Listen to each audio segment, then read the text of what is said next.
It is far too simple to place the blame for the Holocaust solely on Adolf Hitler, the man who has become the embodiment of evil in history. Yet even he could not have unleashed such unimaginable horrors alone. From the very start of his political journey, Hitler was surrounded by allies who propelled him to a stage where cruelty became a tool of power. Among them were Hermann Göring, commander of the Luftwaffe, Joseph Goebbels, the Third Reich's merciless minister of propaganda, and, perhaps most chilling of all, Heinrich Himmler, the head of the feared SS and one of the principal architects of the Holocaust.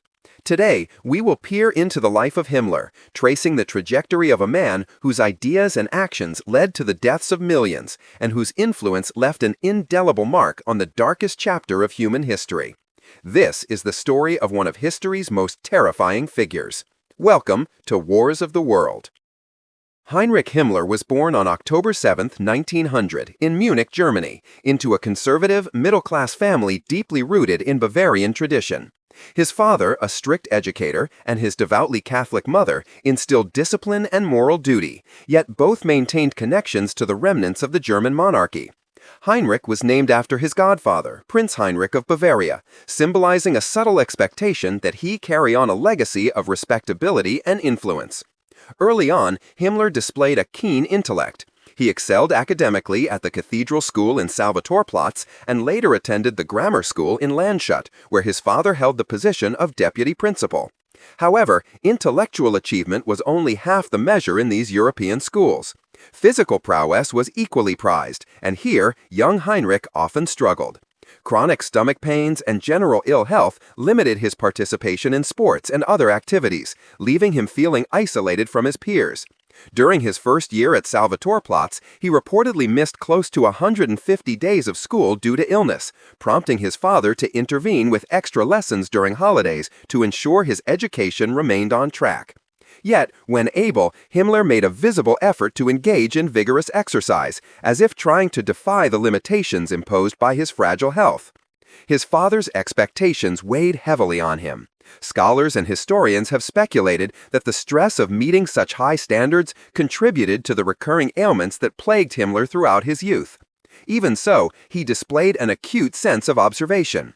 From age 10, he began keeping detailed diaries, noting his thoughts on topics ranging from Imperial Germany's military and economic power to the nuanced intersections of religion and human desire. These writings reveal a boy who, while socially awkward and somewhat removed from his peers, was intensely introspective and fascinated by the structure and power dynamics of the world around him. World War I broke out when Himmler was just 14. Too young to enlist, he had to wait a year before joining his school's cadet corps, a stepping stone toward eventual military service.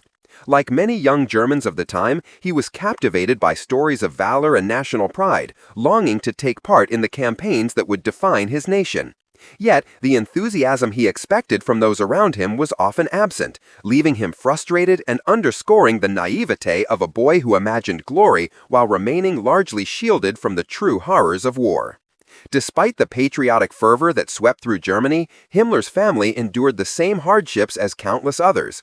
Rationing, economic instability, and the tragic loss of Prince Heinrich, his godfather, stripped the Himmlers of their societal influence and access to the aristocracy. Yet these setbacks did little to dampen the young boy's fascination with military life. He continued to play soldier with his friends, staging elaborate battles across the fields near his school, recording imaginary victories over thousands of Russian soldiers in his diary. By late 1917, Himmler finally joined the German army as an officer candidate, but the war ended in November 1918 before he could complete his training. Denied the opportunity to prove himself on the battlefield, he returned to civilian life, finishing his education and eventually attending Munich's Technical University, where he studied agricultural techniques. It was during these formative years that Himmler's diaries began to reflect a more insidious mindset, particularly his views on German-Jewish relations. Anti-Semitism, long simmering beneath the surface of German society, provided fertile ground for Himmler's early prejudices to take root, shaping the ideological foundations that would later define his career in the Nazi Party. By the time Heinrich Himmler reached his teenage years, the world around him was in turmoil. Though he had missed the chance to fight in World War I, his fascination with military life never waned. He eagerly joined his school's cadet corps, immersing himself in drills, ceremonies, and lessons designed to prepare boys for eventual service. These formative years shaped not only his understanding of hierarchy and discipline, but also his craving for recognition and authority. Himmler imagined himself leading troops, earning medals, and achieving glory on a scale he had only read about in books and newspapers. Yet, even in these youthful fantasies, there was little acknowledgement of the suffering that war inflicted, a trait that would later define his cold, calculating approach to power. Life in Germany during this period was harsh and uncertain. The war had left the nation economically crippled and socially fractured. Families across the country faced rationing, shortages, and the lingering trauma of loss. The Himmlers were no exception. Though once comfortably connected to Bavaria's elite, the death of Prince Heinrich, Himmler's godfather, severed ties to the aristocracy, limiting their influence and future prospects. But for young Heinrich, these hardships did not diminish his obsession with the military. Rather, they fueled it. He and his friends would stage elaborate mock battles in the fields surrounding their schools, sometimes imagining themselves capturing entire armies of Russian soldiers. The meticulous notes he recorded in his diaries during these exercises reveal a boy consumed by strategy, control, and the art of warfare, even in play. By late 1917, Himmler had finally reached the minimum age to enlist in the German army as an officer candidate. Yet fate intervened once more. Before he could complete his training, the war ended in November 1918, leaving him on the sidelines as Germany capitulated and the old order crumbled. Denied the battlefield experience he had longed for, Himmler returned to civilian life, completing his secondary education before enrolling at Munich's Technical University. There he pursued studies in agriculture, a field that seemed benign compared to his military ambitions. Yet beneath the surface, the seeds of ideology were taking root. Himmler began writing in his diaries about German-Jewish relations, reflecting the latent anti-Semitism that pervaded German society.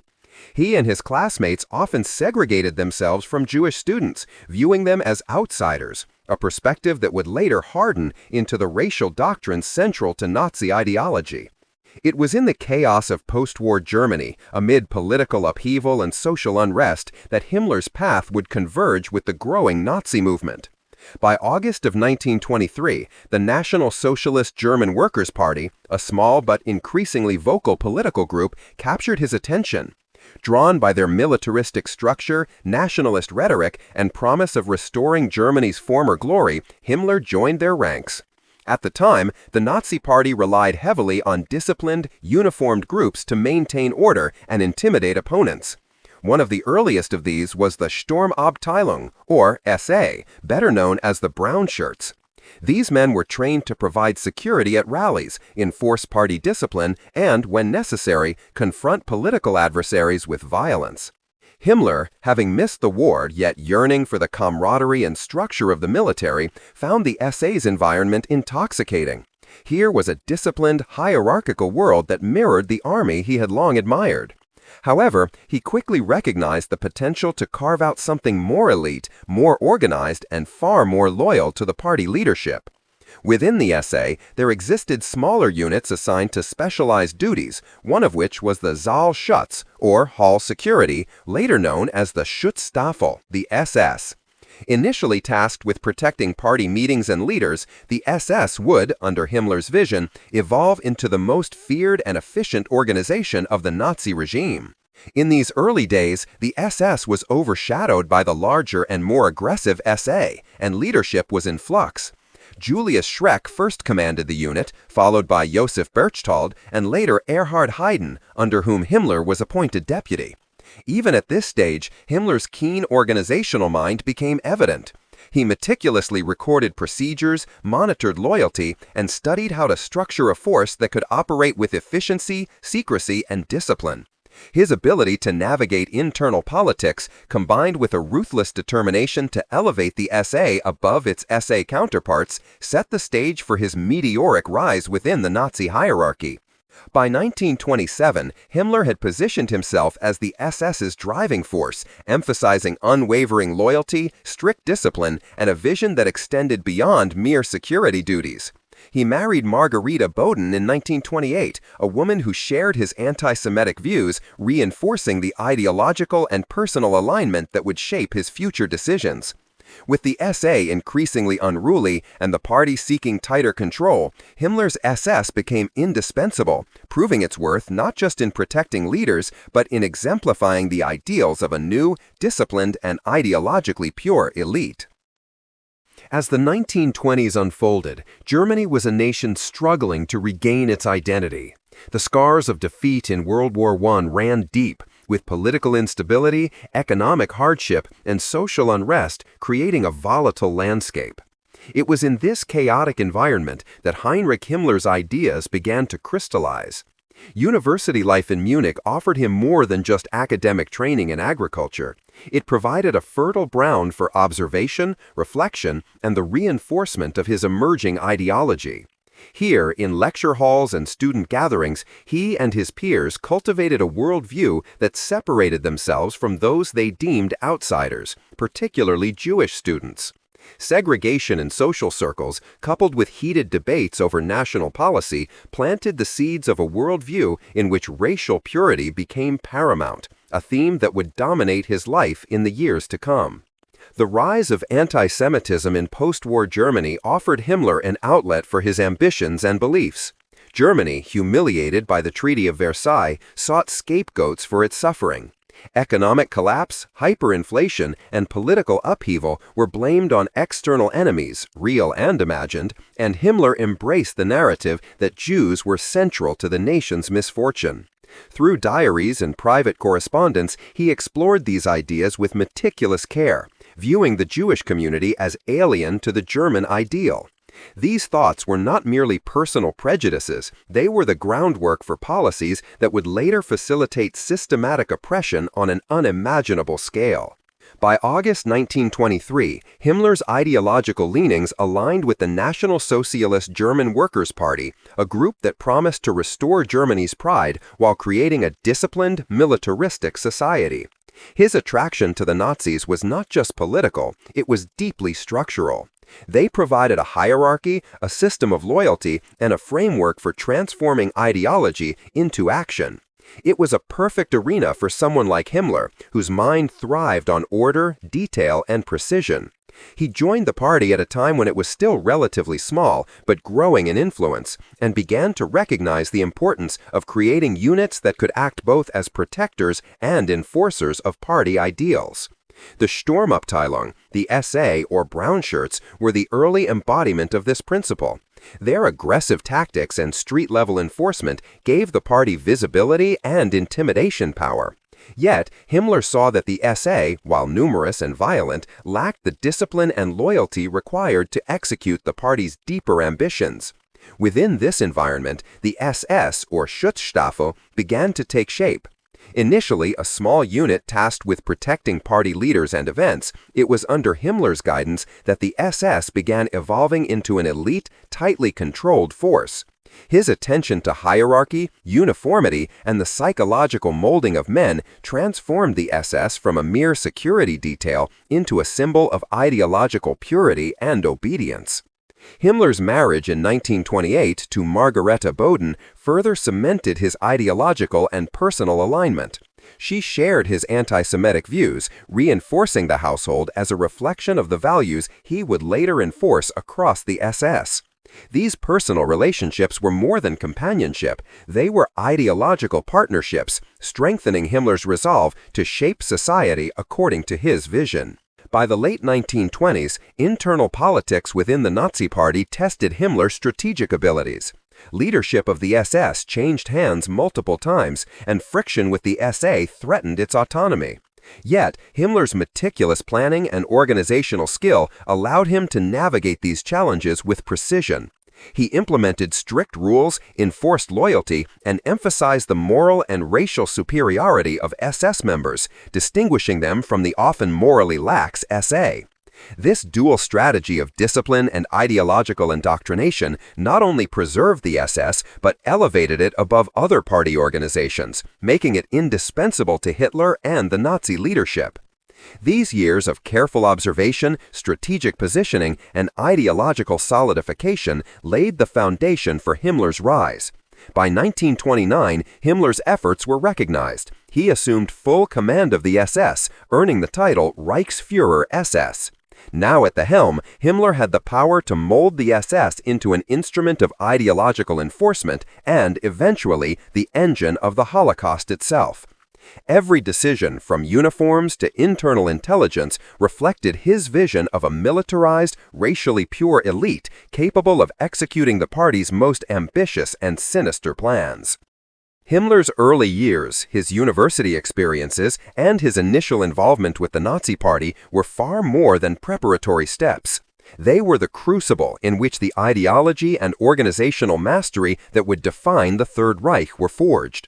In these formative years, the man who would later orchestrate unimaginable horrors honed his intellect, discipline, and understanding of loyalty, the very tools that would later make him one of the most feared figures in history. As the 1920s drew to a close, Germany was a nation teetering on the edge of chaos.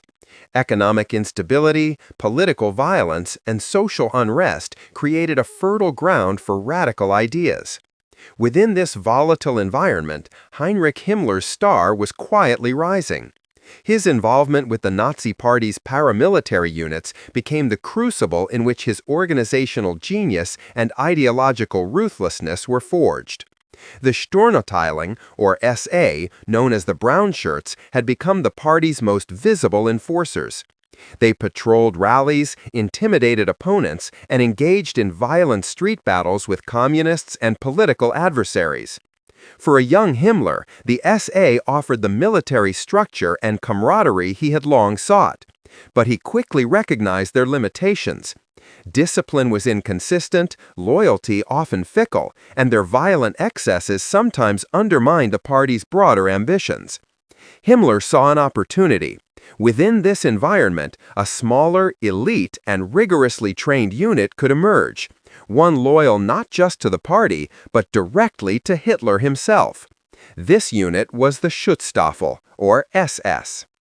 The SS began humbly, tasked with protecting party meetings and providing security for Nazi leaders. Initially, it was commanded by trusted friends of Hitler, but leadership soon changed hands multiple times, creating both instability and opportunity. Himmler, serving as deputy under Erhard Heiden, demonstrated remarkable strategic foresight. He meticulously documented procedures, enforced strict discipline, and developed a rigid hierarchy within the unit. Even in these early stages, his vision was clear. The SS would not simply serve as bodyguards, it would evolve into an elite instrument of power, a model of ideological purity and efficiency. Marriage in 1928 to Margarita Boden, a woman who shared his ideological leanings, further solidified Himmler's personal and political foundations. Their union reinforced a household of shared values and beliefs, reflecting the worldview he sought to impose on the SS and, ultimately, the nation. This combination of personal alignment and professional ambition allowed Himmler to devote himself fully to shaping the SS according to his exacting standards. By the late 1920s, the SS was still overshadowed by the larger SA, whose street fighting and political intimidation dominated public perception. Yet Himmler saw that size alone was not strength. He emphasized training, loyalty, and the cultivation of an elite identity. Members were indoctrinated with the principles of National Socialism, taught to value discipline and racial purity above all else, and distinguish themselves from the more unruly SA through uniforms, conduct, and ideology. These measures, though subtle, began to elevate the SS in prestige and effectiveness, laying the groundwork for its later role as the principal enforcer of Nazi policies. Political turbulence within the party tested Himmler's skill as a strategist. The SA frequently demanded representation and recognition within the newly gained political seats of the Reichstag, leading to tension between the two organizations. Himmler, however, recognized that the SS's loyalty to the party leadership and ultimately to Hitler himself would prove invaluable. He positioned the SS as a force above internal politics, one capable of protecting Nazi leaders from rivals within their own ranks and of executing directives with absolute precision. The Scheldt Beer Hall Putsch of 1923, in which Hitler attempted to seize power, underscored the fragility of the party's position and the need for an elite protective unit. Though initially suppressed and temporarily disbanded, the SS was later reconstituted under Himmler's emerging leadership. He focused on meticulous planning, intelligence gathering, and internal surveillance, ensuring that every detail of the organization's structure served the ultimate goal, the consolidation of Nazi power. Himmler's approach to leadership was calculated and far-reaching. He carefully controlled the image and operations of the SS, establishing rules of conduct that portrayed members as moral and disciplined, akin to medieval knights, in stark contrast to the perceived moral laxity of the SA. These distinctions were not merely cosmetic, they were psychological, reinforcing loyalty, exclusivity, and a sense of destiny within the SS. Through this careful cultivation of identity, Himmler transformed a small security unit into an elite corps capable of executing orders with precision, intelligence, and ideological zeal. By 1929, Himmler's efforts were recognized by Hitler himself, and he was appointed Reichsführer SS. Now at the helm, Himmler had the authority to implement his vision fully, reshaping the SS from a modest protective unit into a disciplined, ideologically pure organization. Every aspect, from training to daily routines, from uniforms to intelligence operations, reflected his obsession with control, order, and loyalty. The stage was set for the SS to become one of the most feared and powerful instruments of the Nazi regime, an organization that would later enforce policies of unimaginable cruelty across Germany and occupied Europe. With the appointment of Heinrich Himmler as Reichsführer SS in 1929, the Schutzstaffel entered a new era. What had once been a small, overlooked unit tasked with simple protective duties was now under the control of a man whose vision extended far beyond security. Himmler's ambition was methodical, precise, and chilling in its clarity. He sought not only to elevate the SS above the SA, but to transform it into the ultimate instrument of ideological enforcement, an elite body that would embody the values of Nazi socialism while executing Hitler's commands with unflinching loyalty. Himmler's first step was to distinguish the SS from the SA, whose growing size and public presence had often overshadowed the elite unit. He emphasized a culture of discipline, purity, and ritual, creating a sense of nobility among his men. Members were selected carefully, vetted for ideological alignment, and subjected to rigorous standards of behavior. Loyalty to Hitler and the Nazi Party was paramount, and even minor lapses in conduct could lead to dismissal. This strict internal code forged a sense of identity and purpose within the SS, one that contrasted sharply with the perceived moral laxity of the brownshirts, who were often accused of drunkenness, womanizing, and general chaos. The organizational structure of the SS also reflected Himmler's meticulous mind. He established departments responsible for intelligence, surveillance, and internal policing, ensuring that potential threats to the party, communists, Freemasons, political opponents, and Jewish groups were monitored and neutralized. Every detail, from the layout of offices to the uniforms worn by his men, was carefully planned to reinforce authority, order, and cohesion. Even the black uniforms, which would later become iconic, were designed to project discipline, power, and fear.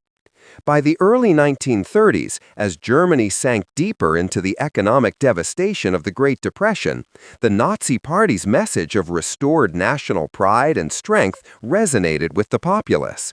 Himmler and the SS were now operating at full capacity, protecting leaders, gathering intelligence, and enforcing party loyalty across the country. The SS grew in size, though Himmler remained selective, believing that quality outweighed quantity. The elite status of his men became a point of pride, and they were trained not just in physical combat, but in ideological indoctrination, ensuring that each member internalized the racial and political doctrines that would later guide the policies of the Reich. Tensions between the SS and SA continued, particularly as the SA demanded more influence and recognition within the party. Himmler's strategic brilliance lay in his ability to navigate these conflicts, positioning the SS as loyal protectors of Hitler while subtly undermining the SA's authority. He carefully cultivated Hitler's trust, presenting the SS as an indispensable force capable of maintaining internal discipline and safeguarding the party's future. These maneuvers were subtle but effective, solidifying the SS's role as an elite corps directly answerable to the Führer rather than subject to the whims of competing factions. Himmler's vision extended beyond the immediate needs of political security. He imagined the SS as the pinnacle of German society, a model of racial purity and ideological commitment. Membership was contingent not only on political loyalty, but on lineage, personal conduct, and adherence to Nazi ideals. The SS man was to be an example of virtue, discipline, and dedication, and his family, including future wives, had to meet strict criteria, ensuring that the organization's values would persist across generations. In Himmler's eyes, the SS was more than an army or a security force. It was the embodiment of Nazi socialism itself, a living, breathing example of the future he envisioned for Germany. This period also saw the SS expand its influence in intelligence and internal policing. Himmler oversaw the creation of departments tasked with monitoring potential threats, both external and internal. By controlling information, managing personnel, and cultivating a culture of unquestioning obedience, he ensured that the SS operated with unmatched efficiency and effectiveness. The organization's reputation for discipline, loyalty, and ideological purity became its defining feature, setting it apart from all other Nazi formations and earning Himmler recognition as one of the most powerful men in Germany. By the time the Nazis were poised to seize power in 1933, Himmler and the SS had become indispensable to Hitler's vision. The meticulous planning, strategic loyalty, and ideological rigor that Himmler had cultivated over years of preparation allowed the SS to operate as the perfect instrument for the consolidation of Nazi power. What had begun as a small, overlooked unit had transformed into a force capable of shaping the destiny of a nation and ultimately the course of world history. By January 30, 1933, the moment that Himmler and the SS had been preparing for finally arrived. Adolf Hitler was appointed Chancellor of Germany. The Nazis had seized power, but the country remained fragile, economically devastated, politically fractured, and socially tense. For Himmler, this was the culmination of years of meticulous planning, ideological indoctrination, and organizational genius. The SS, now firmly under his command, was poised to become the backbone of the Nazi state, enforcing loyalty, rooting out opposition, and ultimately carrying out the darkest policies the world had ever seen. The early months of Nazi rule were a critical period of consolidation. Political opponents, from communists to social democrats, were quickly neutralized through intimidation, imprisonment, or worse. The SS, under Himmler's direction, became both protector and enforcer, a unit whose reputation for ruthlessness and discipline spread fear throughout Germany.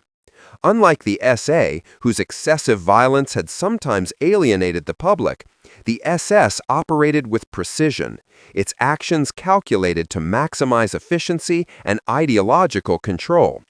Every order executed by the SS reflected Himmler's vision, the application of power as both a political tool and a moral statement, an embodiment of Nazi socialist ideology in action.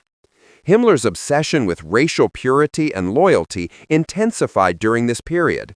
Membership in the SS was no longer merely about physical ability or political allegiance. It required adherence to strict standards of ancestry, behavior, and belief. The organization became a microcosm of the society Himmler envisioned for Germany, a disciplined elite that would uphold Nazi ideals in every aspect of life. Even personal relationships were scrutinized. The wives of SS members had to meet stringent criteria, reinforcing the notion that loyalty to the party and racial ideology extended beyond the individual to encompass the family and future generations. Under Himmler, the SS expanded beyond its initial role as a protective and enforcement unit. Departments dedicated to intelligence, surveillance, and policing were established, giving Himmler unprecedented control over both internal and external threats. Every citizen, organization, and political movement that could challenge Nazi authority was monitored. Himmler understood the power of information, and he used it to anticipate resistance, manipulate outcomes, and maintain the SS as an unchallengeable instrument of the state. His ability to coordinate these operations with ruthless efficiency would later facilitate the creation of the machinery of the Holocaust itself, a systematic program of persecution and extermination that would claim millions of lives. At the same time, Himmler cultivated the image of the SS as a noble and disciplined force. Through rituals, uniforms, and strict codes of conduct, he instilled a sense of purpose and elitism in his men, portraying them as the moral and ideological guardians of Germany. This carefully crafted identity not only strengthened internal loyalty, but also intimidated both allies and enemies.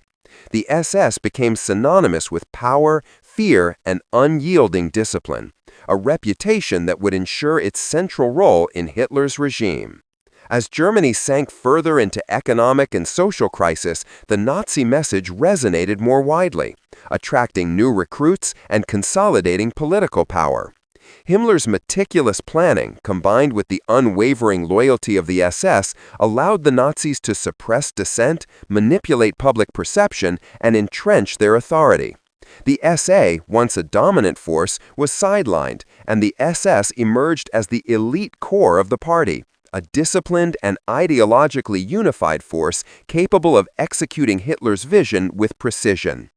Himmler's rise to power illustrates the terrifying combination of intelligence, obsession, and ruthlessness. From a sickly and introspective child fascinated by military glory to the architect of an organization that enforced terror across an entire continent, his trajectory was defined by meticulous planning, ideological fervor, and a relentless drive for control. The SS was no longer merely a security force.